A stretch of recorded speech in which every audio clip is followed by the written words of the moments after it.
एक गांव में एक बार की बात है कि वहाँ के सरपंच जी की दो बेटियां और उनकी बीवी बाहर जंगल में घूमने की गुफा की ओर जाते हैं।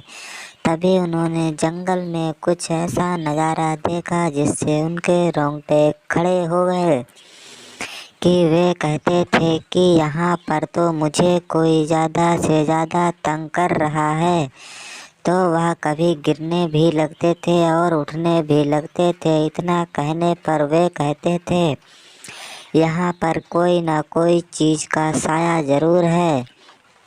यह सोचने पर उन्होंने कहा यहाँ पर लगता है भूत प्रेत रहते हैं। तो उन्होंने कहा चलो हमें यहाँ से निकलना चाहिए। इतना कहते ही वे वहाँ से बोले चलो हम यहाँ से निकलते हैं। और तभी उन्होंने देखा कि एक चुड़ैल अपनी बहन से बातें कर रही थी कि जाओ मुझे कहीं से भी शिकार ढूंढ कर लाओ।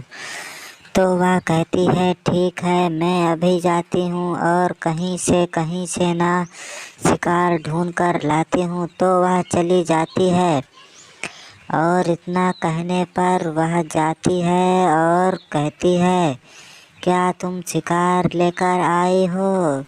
और वह ढूंढते हुए भी जाती है लेकिन उसे कोई शिकार ही नहीं मिलता। और आखिर में वह दूर तक गई और उसने फिर एक आदमी को सोते हुए देखा। उसने कहा यही हमारा शिकार है अब। तो वह देखकर भौचंक हो गई कि ये मेरा शिकार नहीं हो सकता क्योंकि ये तो बड़े मुखिया हैं। यह सोचकर वह तो गायब हो गई और वह अपनी बहन के पास आई और कहा एक शिकार है पर वो मुखिया जी हैं, वहाँ पर वो सो रहे हैं, उनको ही उठा लेते हैं। इतना कहने पर वह कहती है मुझे किसी से भी मतलब नहीं, मुझे मेरा शिकार चाहिए। यह सोचते ही उसने कहा ठीक है मैं आपको आपका शिकार दूंगी।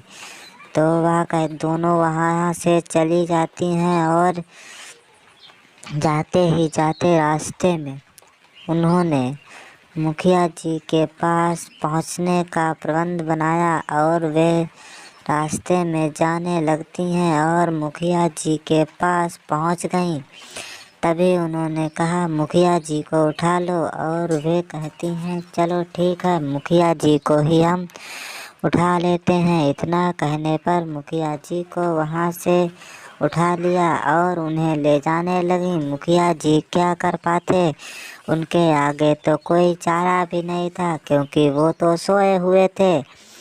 यह सोचकर वह तो उन्हें लेकर चली गई। तभी गांव के और सभी लोगों को ये बात पता चली तो वे सभी लोग बाबा जी के पास पहुँचे और बाबा जी से कहा बाबा जी हमारे मुखिया जी को बचाओ वरना उन्हें कोई तो ले जाएगा।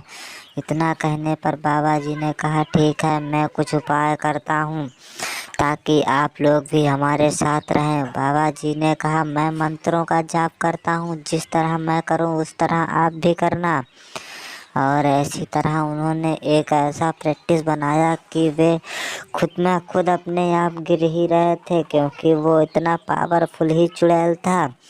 तभी उन्होंने कहा मैं इसको सुधारने का जागरण करता हूँ और तभी उन्होंने कहा ठीक है मैं इसको सुधार देता हूँ। और सुधारने के पश्चात उन्होंने उस चुड़ैल को अपने कब्जे में कर लिया और वह कब्जे में आने के बाद मुखिया जी इसको छोड़ दिया। अगली कहानी के लिए तैयार हो जाइए पार्ट 2।